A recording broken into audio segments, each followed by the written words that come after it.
2 години затвор е исходот од првата пресуда против поранишниот премиер Никола Груевски.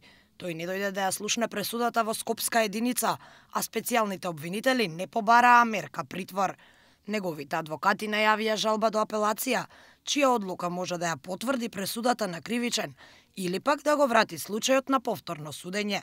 Поради експресноста на судењето, роковите за оваа постапка траат 60 дена. Одбрана во овој предмет силно жалиме што Основниот суд Скопје 1 не ја прифати нашата силна аргументација, која што со леснотија ќе го доведеше овој суд при изрекување на пресудата да донесе ослободителна пресуда.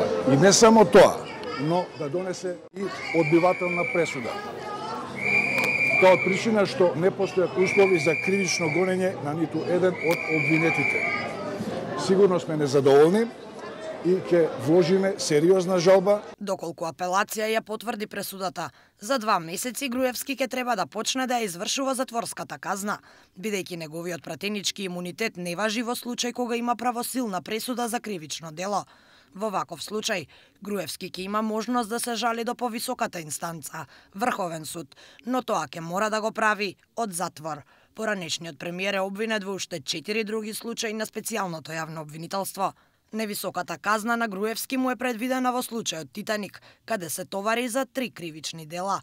За злосторничко здружување, на Груевски како прво обвинет му се заканува затворска казна до 5 години.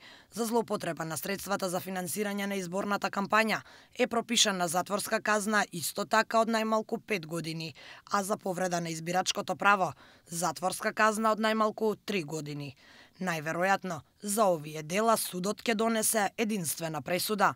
Во случајот ТНТ, односно за уривањето на Космос на бизнисменот Фијат Цановски, Груевски се терети за кривичното дело злоупотреба на службената положба и овластување, зашто е предвидена затворска казна од најмалку 3 години.